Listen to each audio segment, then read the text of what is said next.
Well, kids have a unique way of telling the Christmas story, don't they? Of course, you have to have kids to tell the Christmas story, literally. It starts with the baby Jesus placed in a manger in Bethlehem, which is pretty fascinating when you think about God choosing to come as a baby. Children were considered unimportant and disregarded in society at that time. In fact, it was legal in Roman society to practice what was called exposure, placing unwanted children out in the elements to die. If you didn't want a child because of its gender or maybe because it was born with a deformity, you could abandon the child. So what does it say about the character and the nature of God that God would choose to come as a child? You might just respond to that sentence right now. Considering the fact that God came as a baby, that means that God is what? How would you finish that sentence? What words would you use? If you're watching online right now, you might just type those in the chat. What is your response to that sentence? The fact that God comes as a baby means God is what? Now, children appear in the Christmas story even earlier than Bethlehem. The Gospel of Luke begins telling us that Zechariah and his wife Elizabeth are too old to have a baby, and yet the angel comes and announces that they will have a child. Think about that. When they had gotten to a place in life when their needs were things like dentures and walkers, now they're having to go to the store to shop for diapers and baby clothes. And the child that they're going to have will be John, known as John the Baptist, the one who will prepare the way for Jesus. Again, it's kind of a fascinating thought. Why didn't God choose an already grown adult to do that, like Moses, like the disciples? Why does God choose a child, a baby? But children appear in the Christmas story even earlier than that. Children first make their appearance in the earliest vestiges of the Christmas story, all the way back to the prophecies of Isaiah. And that's where I want to spend a few moments this morning, because it's in the prophecies of Isaiah that this name Emmanuel first originates. Isaiah is prophet to the king of Judah, a person named Ahaz. And Judah is in a time of threat. The nations of Ephraim and Aram to the north have conspired against Judah. They formed an alliance to stand against the empire of Assyria. They asked Judah to join their alliance, and Judah refused. So now Ephraim and Aram have declared war on Judah, and it has thrown the nation into a panic. So the prophet comes to the king of Judah to say, take comfort, have faith. God is going to work all of this out. And the prophet reassures the king with these words. Within 65 years, Ephraim will be too shattered to be a people. Wait, what? 65 years? That's supposed to be comforting? You're facing immediate danger, and God's message is 65 years from now, it's all going to work out. How would you have responded to that word of hope? When you're facing an immediate crisis, you're upset, you're in turmoil, and God says, now 65 years from now, how many of you expect to be here 65 years from now? In fact, I want you to raise a hand. If you expect to be here 65 years from now, put your hand up in the air. Now, I've got to pull mine down. I do not expect to be here 65 years from now. Look around the room. How many hands are up? What's the message of the prophet here? He's saying to the king of Judah that I want you to look beyond your own immediate needs, your own immediate crisis, and I want you to look so far out into the future you don't even see yourself being in it. And I want to choose you to act right now on behalf of those people. Isaiah must have known that what he was asking of the king was a difficult thing, that it is not easy to look beyond what you want God to do for you right now and your own comfort and take your attention totally off that and think about future generations. So he says to the king, just to make sure you understand God is behind this, I want you to ask God for a sign, something that will assure you that that's what God wants, that God is going to do what God says. And Ahaz feigns this sort of spiritual pretense. He says to the prophet, oh, no, I would never put God to the test. I'm not going to ask a sign from God. He says that not because he's super spiritual, but because he's already working on the side to form an alliance with Assyria. He's taking matters into his own hands. He is doing what is in his own best interest, what is going to bring him perceived immediate comfort. And so Isaiah says, well, if you won't ask for a sign, I'm going to give you one anyway. And he points to a woman. Some scholars believe the prophet was pointing to his own wife. And look at what he says to the king. Therefore, the Lord himself will give you a sign. Look, the young woman is with child and shall bear a son and shall call him Emmanuel. When the Old Testament was translated into the Greek language, the Hebrew word that's used here for a young woman was translated into a word that has a number of meanings in Greek. One of them can be virgin. That's what got latched onto in the New Testament. That's why this prophecy is applied the way it is to Jesus. The virgin shall conceive. And we've made emphasis of this miraculous event, the virgin birth. But that's not the original prophecy. Isaiah was not emphasizing some miraculous act of God. In fact, what Isaiah is pointing to is just a fact of nature. Look, my wife is going to conceive again. And she's going to have a child. And we're going to call him Emmanuel. It means God with us. The prophet is saying to the king that when you take your attention off your own immediate needs and you look to the future, you look to the future of our children and you place your focus on their needs and you choose to do now, not what is in your own best interest, but what is in their best interest. That is how you experience God with us. Father Elias Shakur is a Palestinian Christian Arab who is also Israeli. He is a fierce peace advocate, and he's also a former archbishop of the Greek Orthodox Church. He was asked one time when speaking to a group, will there ever be peace in the Middle East? Father Shakur said, only when we choose to love our children more than we hate our enemies. You could say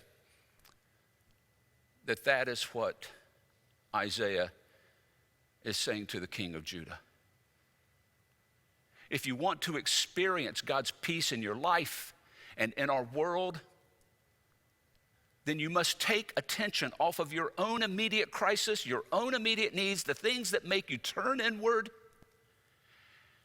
and focus on the future and the needs of children.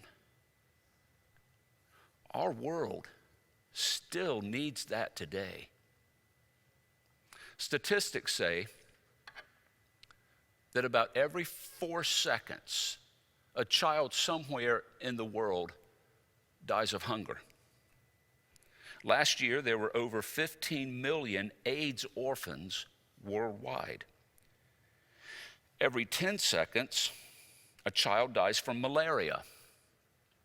Over 85,000 children die each year from unsafe drinking water and dehydration.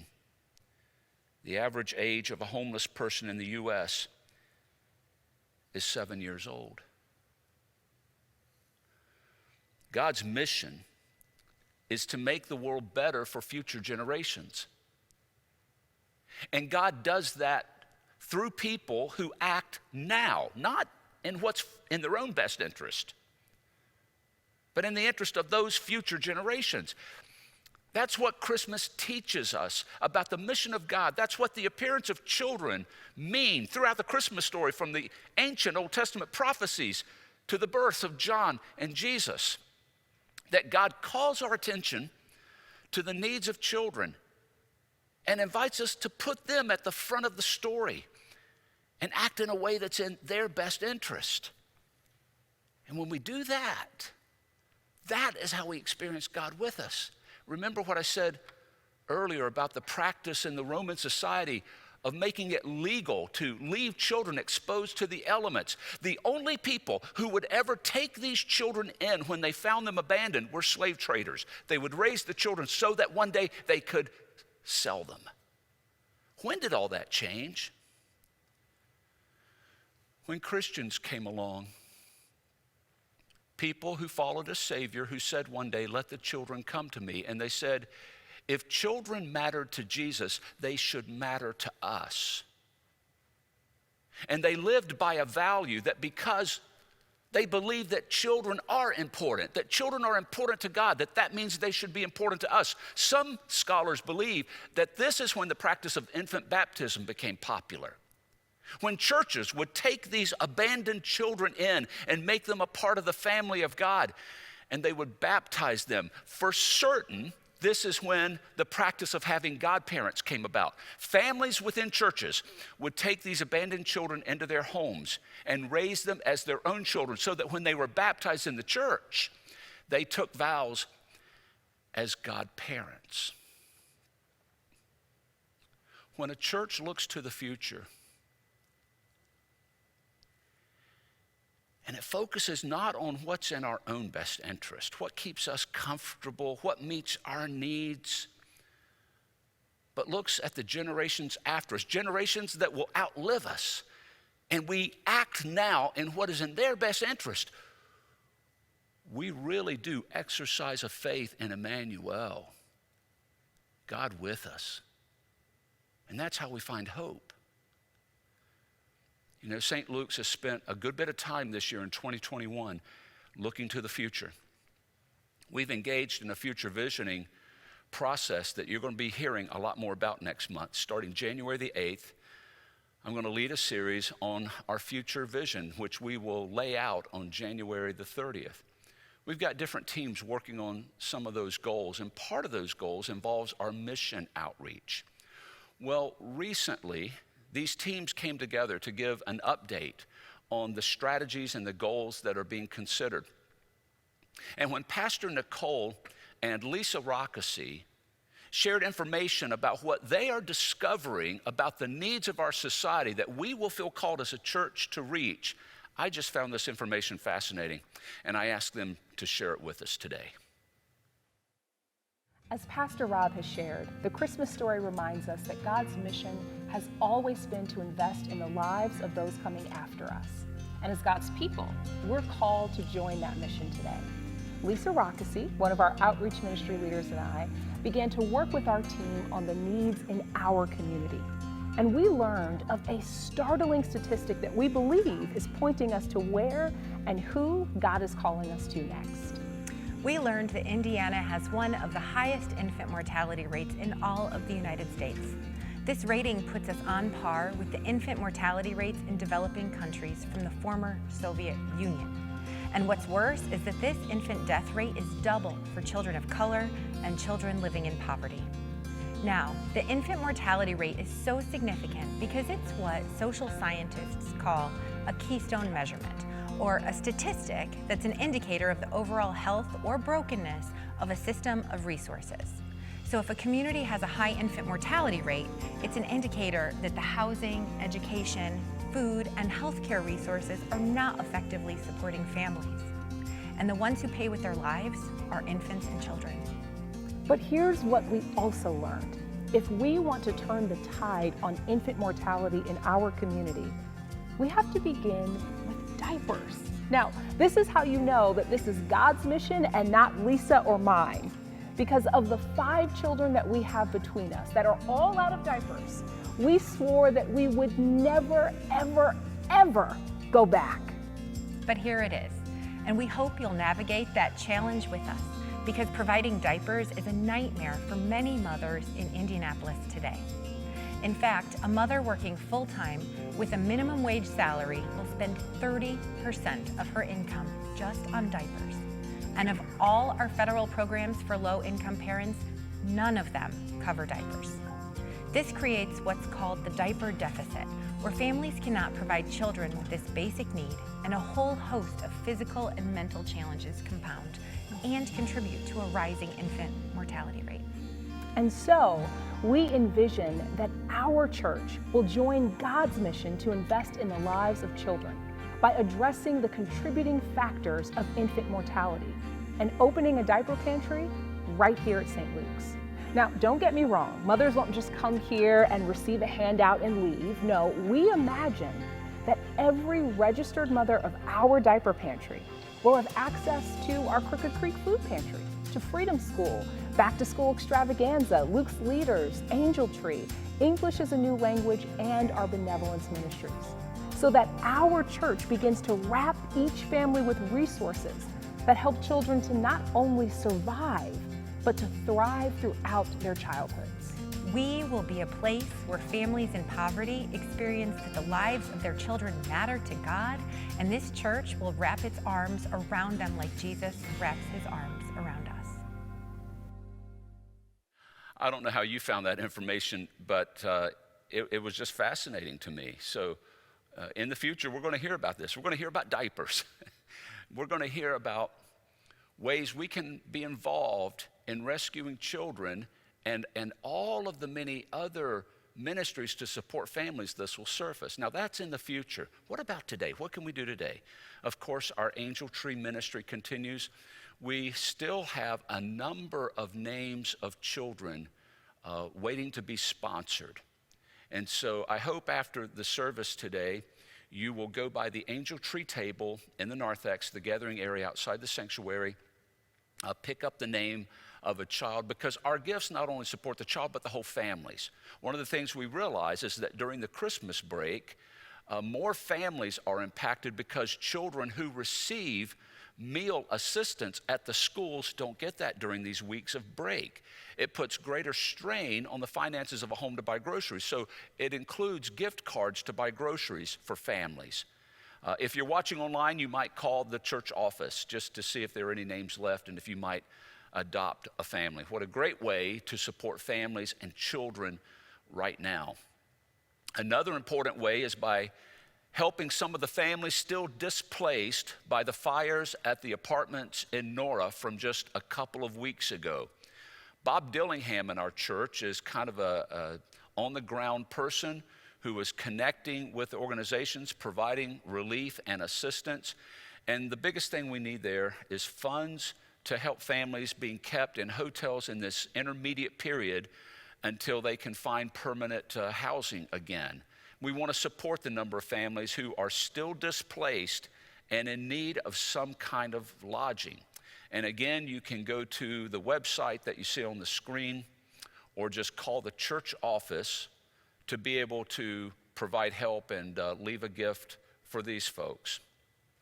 Now, something that's even more immediate that helps us teach another important aspect of this Christmas story involving children is that we can do things now to change the future when we address children in need, but something even more, when we teach our children today the connection between Christmas and helping people, we change the future. So here's a fun way we can do that. Operation Cookie Drop. This is going to be a great way to bring families together to decorate already baked cookies that can be taken to people who are in need of some Christmas cheer. Take a look at this video.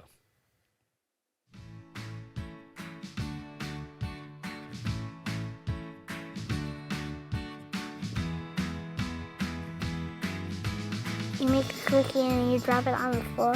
Operation Cookie Drop is actually where kids and their parents get to make cookies and give them to people who are lonely during the holidays. So what do you guys think about that? I just think it's a good idea because it gets people in the holiday spirit, and it just makes them happy for the holidays.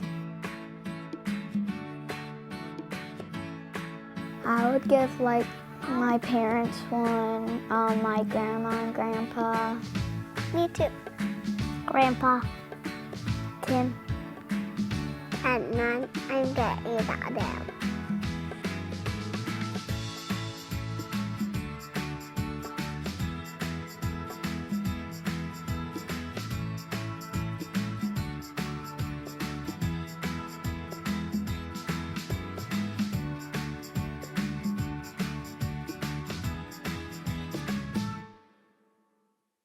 So this Saturday, December the 18th, 9:30 to 11:30 in the fellowship hall, you can come as a family for a fun activity that builds fellowship, but it also teaches children something, that Christmas is a time to really think about the needs of other people and how we can help them. So again, I hope you'll go to that website on the screen to sign up and be a part of this.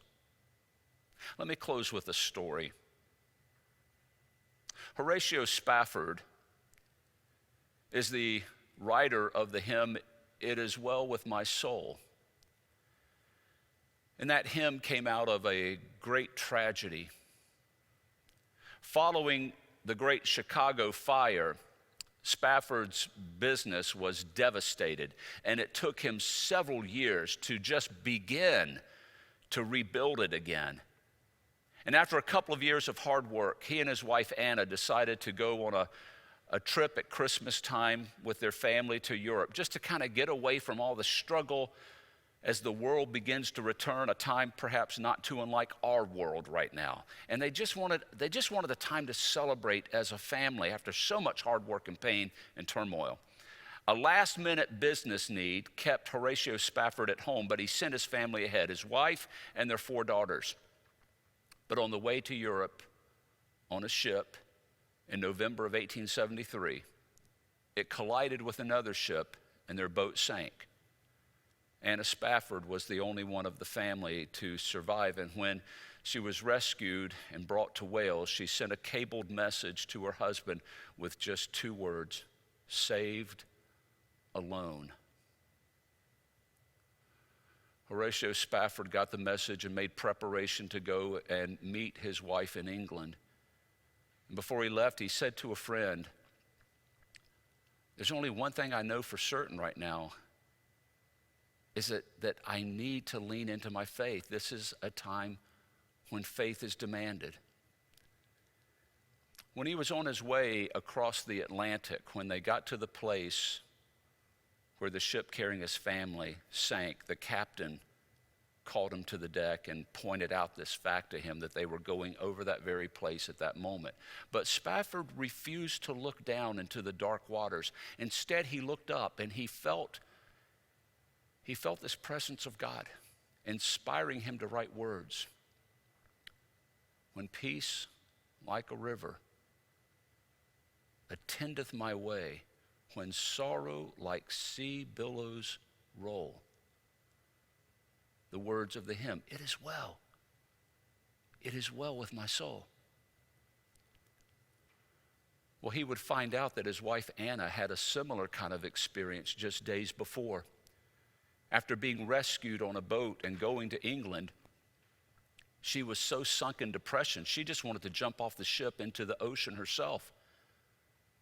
But she felt God comfort her and say, "Anna, you have been spared for a purpose." Well, they returned to Chicago. They had 2 more children who grew to maturity. But something had changed in their lives. Having a prosperous business and being successful didn't mean anything to them anymore. They leaned into their very strong Christian faith, and they felt led to move to Jerusalem. This is where the story gets interesting. They established a ministry to care for the needs of hurting people. While they were strongly convicted in their faith, they didn't do this to proselytize. Their aim was simply to help all people, regardless of nationality or faith, people who were hurting, people in need, in despair, sick, to provide a place where they could be cared for. Their daughter Bertha was raised in this environment where she was aware that our calling in life is to help other people in need. So after her parents died, she kept the ministry going. In fact, she expanded it. On Christmas Eve, 1925, she was walking to Bethlehem to go to Christmas Eve services with her own family when she came across a Bedouin family, a husband on his way to Jerusalem with his wife, with a donkey and a baby. The wife was sick and needed a place to stay. She went with them to Jerusalem and put them in the center. But during the night, the wife died. And the next morning, the husband said, I can't raise this child. Will you take my baby? She did. And that began a ministry of focusing on children. The Spafford Center became a place of care for children, a children's hospital. And it continued. After 1948, it became known for the way in a very tumultuous time in Israel's history. It was in ministry to all people of any nationality or race or religious belief, caring for people. And it continues to this day, providing care for children, a place where mothers are nurtured in their understanding of their rights as women, where overall care and support is given to families. Because of a time in the lives of two parents where, because of tremendous tragedy, they could have just turned inward and said, God, we need you now taking care of us. They looked ahead. They looked to a future and the generations that would come after them, and they gave their lives to that cause, and they raised up a daughter in that presence and environment. And the ministry continues today. And so we close this morning singing these songs that remind us of the way we find hope at Christmas time, of a peace that attends our soul, to be able to say in trying times, it is still well, it is well with me, and to let our minds go back to the little town of Bethlehem and a baby who gives us that hope. Please stand.